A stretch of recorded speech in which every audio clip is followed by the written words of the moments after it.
بیدل اور ولیم ورڈسورتھ کا بے حد مرہون منت ہوں کہ پہلے تو نے مجھے اشیاء کا اندرونی تجزیہ سکھایا اور غالب اور بیدل نے اپنے مغربی خیالات اور رجحانات کے باوجود مجھے مشرقی تہذیب کے قریب رکھا، اور آخری میں ورڈسورتھ نے مجھے اپنے طالب علمی کے زمانے میں تحریت سے بال بال بچا لیا۔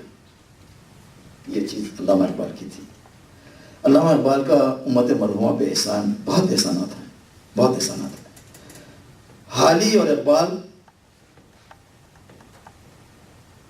سے پہلے یہ تصور کیا جاتا تھا کہ تم لا الہ کہہ دو، تمہاری بات بن گئی، کچھ کرنے کی ضرورت نہیں۔ حالانکہ اللہ تعالیٰ نے پہلے ہی ہم کو آگاہ کر دیا کہ تم لا الہ کہہ کے تم سمجھتے ہو کہ تمہاری جان چھوٹے گی، ہم تو تمہارا امتحان لیں گے۔ الف لام میم، بسم اللہ الرحمن الرحیم، الف لام میم، احسب الناس ان یترکوا ان یقولوا آمنا وهم لا یفتنون۔ تم سمجھتے ہو کہ خالی لا الہ کہہ دو اور تمہارے پہ کوئی آفت نہیں آئے گی، ہم ضرور تم سے امتحان لیں گے۔ تو جناب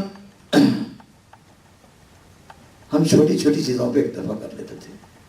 علامہ اقبال نے کہا کہ نہیں، تمہارا مقصد حیات بہت بڑا ہے، یہ چھوٹی چھوٹی چیزوں میں۔ انہوں نے بہت پیارا شعر لکھا تھا کہ تو ہی ناداں چند کلیوں پر قناعت کر گیا، تو ہی ناداں چند کلیوں پر قناعت کر گیا، ورنہ گلشن میں علاج تنگی دامن بھی ہے، ورنہ گلشن میں علاج تنگی دامن بھی ہے۔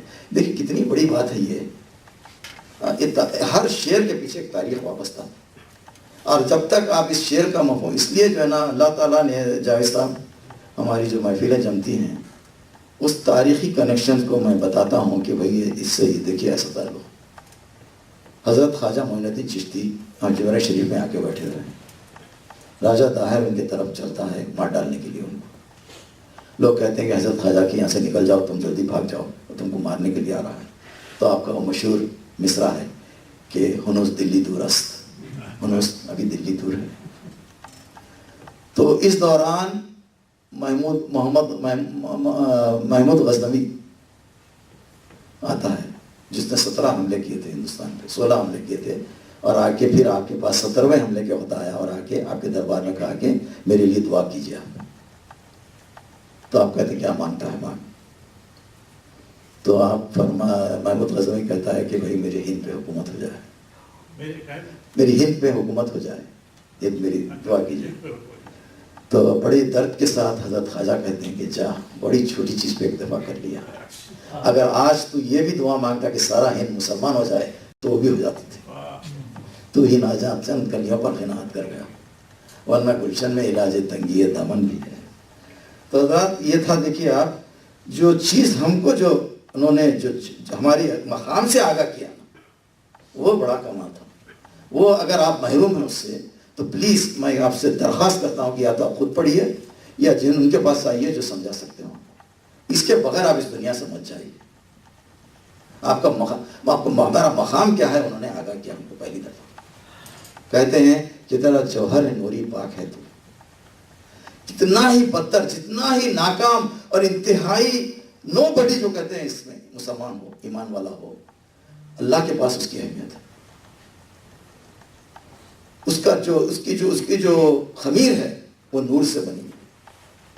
جب کلمہ طیبہ آپ جب پڑھ لیتے ہیں تو آپ ہر قسم کی یعنی گندگی سے پاک ہو جاتے ہیں۔ دیکھیے فرق ہے، اردو لفظ میں ایک لفظ ہے پاک اور ایک ہے صاف۔ سب اسپیسیفک کوشچن سے بھی آپ نہا لیں، آپ صاف تو ہو جائیں گے لیکن پاک نہیں ہو سکتے۔ پاکی کے لیے ایمان کی کنڈیشن، تیرا جوہر ہے نوری پاک ہے تو، تیرا جوہر ہے نوری پاک ہے تو، فروغ دیدہ افلاک ہے تو۔ یہ چاند اور تاروں میں جو روشنی ہے اللہ نے تیرے لیے بنائی۔ قرآن میں کہتا ہے اللہ کہ میں اس کے اوتار مومن ہے۔ فروغ دیدہ افلاک ہے تو، تیرے سید زبوں اور فرشتہ ہو، تیرے مٹھی میں ہے فرشتے اور حور، تیرے سید زبوں افرشتہ و حور کہ شاہین شہر لولاک ہے تو۔ تیرا جو کنیکشن محمد رسول اللہ سے ہے، تیرا مقام بہت بڑا ہے، تو چھوٹا کیوں سمجھ رہا ہے تو؟ ایسا ایقان دلانا، خصوصاً جو غریب، جو بالکل جو اپنا ایمان چھکو بیٹھے ہیں، کتنی اہمیت ہے دیکھیے اس کی، کتنی اہمیت ہے دیکھیے۔ سمجھا؟ حکیمی نامسلمانی خودی کی، حکیمی نامسلمانی خودی کی. یہ مصرع سمجھنے کے لیے تھوڑی سی ضرورت ہے.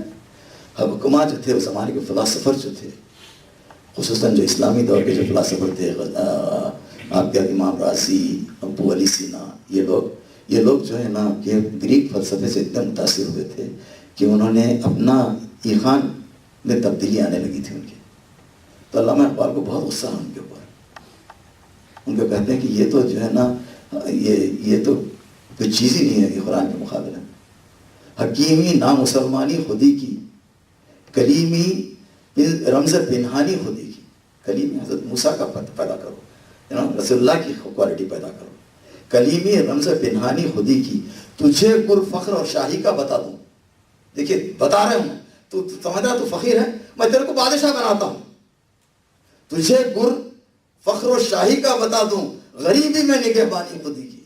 تو غریب بھی ہے، اپنی خودی کو نگہبان کر، اپنے ایمان کو برقرار رکھ، تو بادشاہ سے زیادہ حکومت کرے گا. تو دنیا اللہ کی نظر میں تو بادشاہ سے آگے. سمجھے؟ یہ دیکھیے ایسا یہ خان انہوں نے دیا تھا. اور اس جگہ کہتے ہیں بے خبر تو جوہر آئینہ ایام ہے. بے خبر، اچھا ایسے الفاظ استعمال کریں کہ آپ کو چونکا دیتے پر نیند میں سے. علامہ اقبال بے خبر، ارے جائے اٹھ.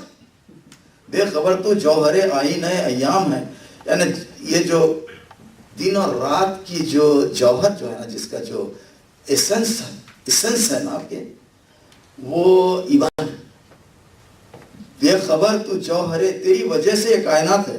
جوہر آئینہ ایام ہے، تو جہاں میں تو خدا کا آخری پیغام ہے. تو زمانے میں جہاں خدا کا آخری پیغام ہے. ہماری بات کو پیغام آنے والا نہیں. اگر آپ لوگ چھوڑ دیں گے، میں چھوڑ دوں گا، تو سوائے اپنے سمجھے.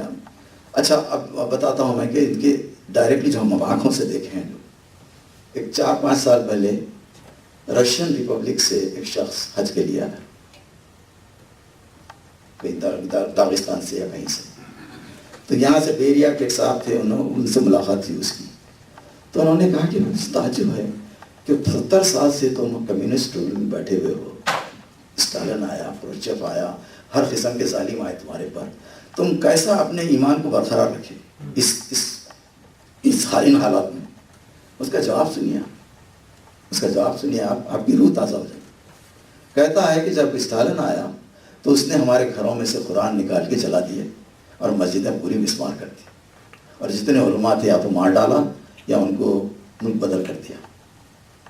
ہم کو جو ہے دین سے بے بہرا کر دیا، مکمل ہم کو کاٹ دیا. لیکن اس سے ایک ہمالیائی غلطی سرزد ہو گئی. اس نے ہمارے گھروں میں اقبال کو رہنے دیا. فارسی کا جو اقبال ہے وہ ہمارا سورس تھا ایمان کا، اور ہم لوگ اس کو پکڑے ہوئے رہے. 70 سال کے بعد میں حج کو آ رہا ہوں. دیکھیے اب کتنی بڑی بات ہے، کتنی بڑی بات ہے. سیرا لیون کے ایکس پرائم منسٹر MCA میں آئے تھے. میں ان سے پوچھا کہ بھائی آپ لوگ کیسا اپنے برقرار رکھتے ہیں؟ تو انہوں نے کہا کہ دیکھو بھائی، میں جب تک سیرا لیون میں تھا مجھے اسلام کی کوئی معلومات نہیں تھی، 0. انگریزوں نے جو تعلیم دی تھی بس وہی ہماری زندگی تھی. پہلی دفعہ جب لندن میں آیا تو میں نے اقبال اور مودودی پڑھا تو میں مسلمان ہوں. شیخ محمد جو یہاں MCA میں جو ہمارے ابھی امام ہیں، شیخ محمد حسین ان کا نام ہے، میرے سے یہ بکر ہیں پرسنلی، ابھی ہیں، جا کے پوچھیے آپ ان سے کہ برادر حسن، when I was young in Egypt, I was involved in rock music. I wanted to be a rock musician and I was playing drum.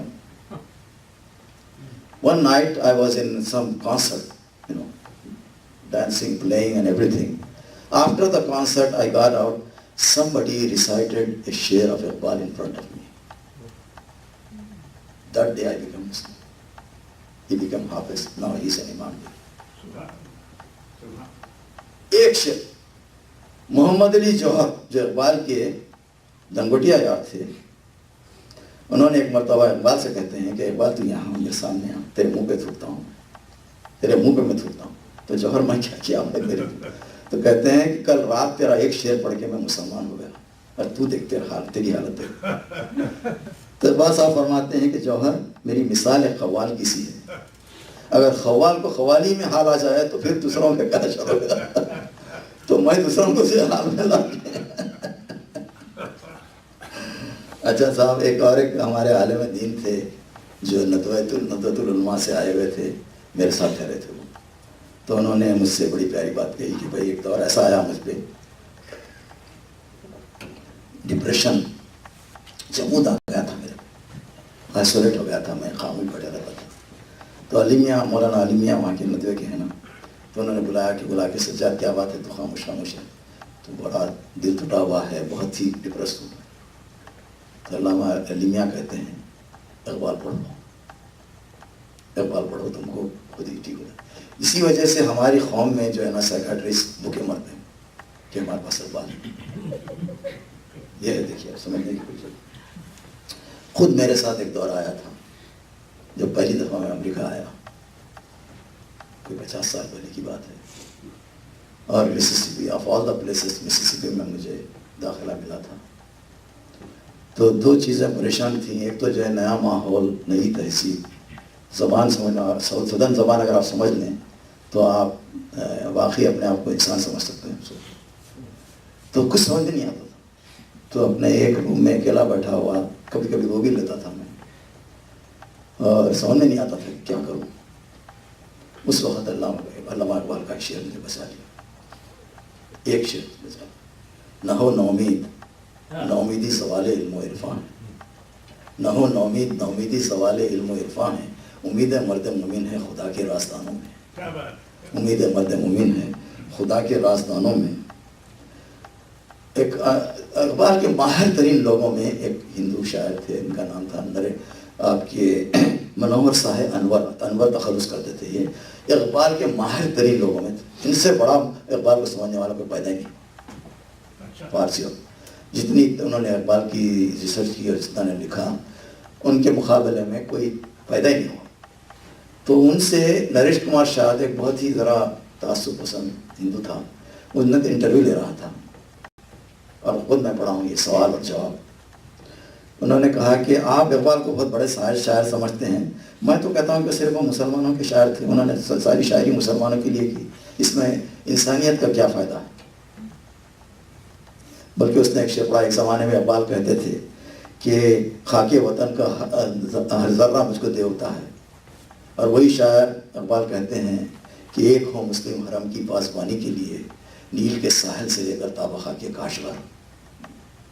یہ کیا ہے بتائیے، یہ ٹرانسفارمیشن۔ پہلے تو ایک خاک وطن کا مجھ کو ہر ذرہ دیوتا ہے کہتے تھے، قبول وطنی کا، اب یہ ساری دنیا کے مسلمانوں کو ایک جا کرنے کی کوشش کر رہے ہیں۔ تو اس کا جواب سنیے آپ انور صاحب کا، منور صاحب انور کا، کہ کہتے ہیں کہ ہاں یہ جو تم نے شعر پڑھا واقعی انہوں نے مسلمانوں کے لیے لکھا، لیکن تم کو تمہارے بھگوان کی قسم مجھے دنیا کے کسی ایسے شاعر کا ایک شعر لا کے سنا دو، خواہ اپنی قوم کے لیے لکھا، اس پائے کا شعر لا کے بتا دو، میں اقبال کو سامنے گھٹنے نہ ٹیکوں تو کیا کروں۔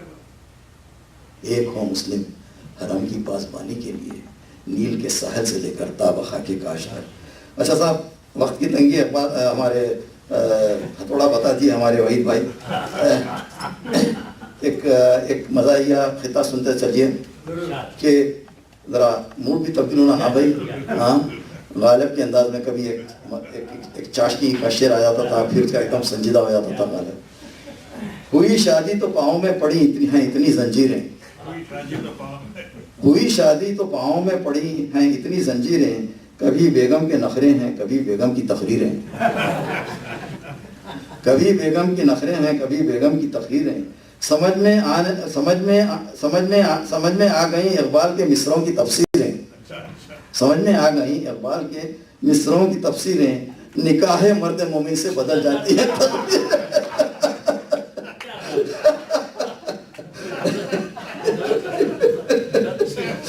نکاح مرد مومن